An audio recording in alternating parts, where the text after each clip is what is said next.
السلام علیکم ورحمۃ اللہ وبرکاتہ۔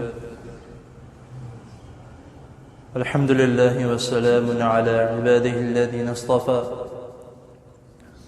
اللہم صلی وسلم علی نبینا محمد صلی اللہ علیہ وسلم، اما بعد۔ حضرات محترم، اللہ تعالیٰ کی توفیق سے ہمارے نئے باب سجود السہو وغیرہ کا آغاز ہو چکا ہے۔ کل آپ کے سامنے اس باب کے متعلق اس کی تمہید اور تھوڑا سا مفہوم بیان کیا گیا تھا۔ آج اس باب کی پہلی حدیث، اس کا مفہوم آپ کے سامنے اللہ تعالیٰ کی توفیق سے بیان کرنے لگا ہوں۔ امید ہے کہ انشاءاللہ تعالی آپ توجہ سے سماعت فرمائیں گے، اور اللہ تعالیٰ ہم جو بھی سنیں اور میں سناؤں، اللہ تعالیٰ آپ کو اور مجھے اس پر عمل کرنے کی توفیق عطا فرمائے۔ ہمارے معاشرے میں کئی علماء یہ الفاظ استعمال کرتے ہیں جو کہ نہیں کرنا چاہیے، کہ رسول اللہ صلی اللہ علیہ وسلم نے یہ کام بھول کر کیا، آپ بھول گئے تو آپ نے یہ کام کیا یا اس کے بدلے میں یہ عمل کیا۔ یہ الفاظ جو ہے وہ ہمیں نہیں کہنا چاہیے۔ وہ کیوں؟ یہ لفظ آپ کے لیے، میرے لیے یا کسی اور کے لیے استعمال کیا جا سکتا ہے، کیونکہ اس لفظ کا مطلب اگر دوسرے معنوں میں کیا جائے تو یہ نسیان کہلاتا ہے، کہ بھولتے رہنا۔ اور یہ ہماری ایک سمجھ لیں کہ صفت بھی ہے کہ ہم ہمیشہ ہی نماز پڑھ رہے ہوں یا کوئی اور کام کر رہے ہو، ہم وقفے سے تھوڑی دیر بعد کوئی نہ کوئی بات ہم بھول جاتے ہیں۔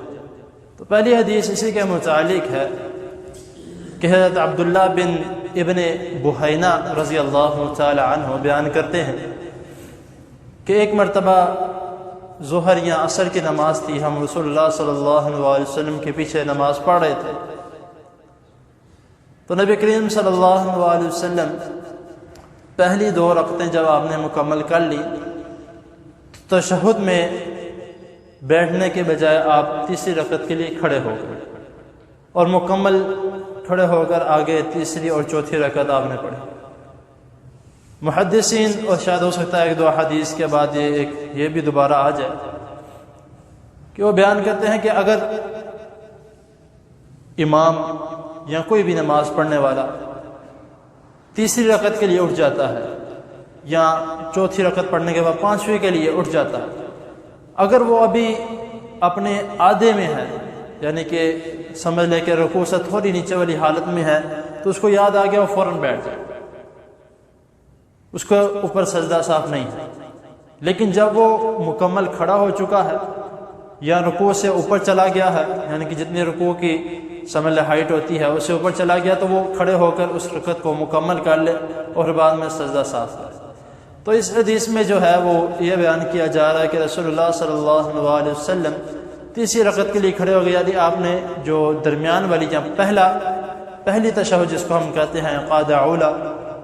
وہ رسول اللہ صلی اللہ علیہ وسلم نے نہیں پڑھی۔ تو پھر نبی کریم صلی اللہ علیہ وسلم نے 4 رکعتوں کو مکمل کرنے کے بعد اب صحابہ کرام رضی اللہ تعالی عنہم اور جو باقی لوگ نماز پڑھ رہے تھے،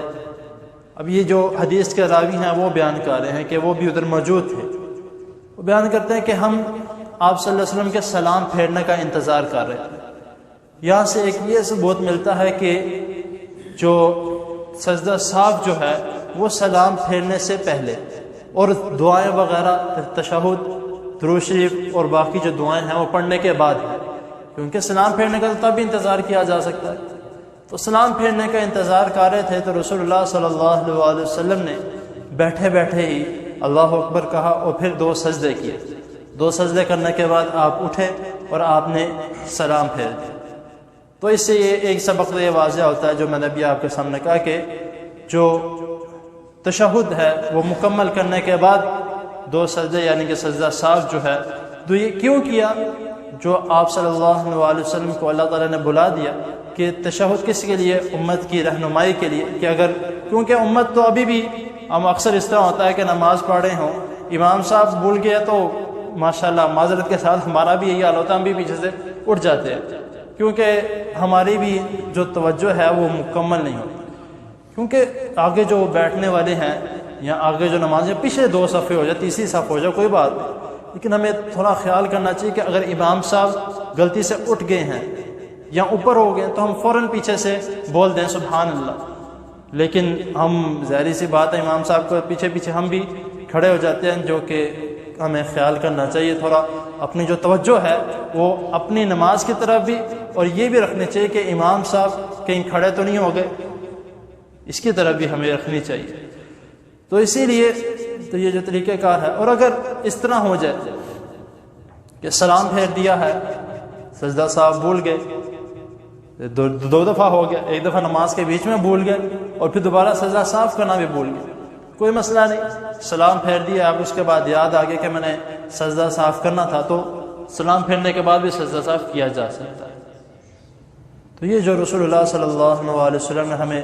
ایک سمجھ لے کے رہنمائی کے طور، اب کچھ لوگ یہ کہتے ہیں کہ آپ صلی اللہ علیہ وسلم جان بوجھ کر بھولا کرتے تھے، یہ بھی غلط ہے،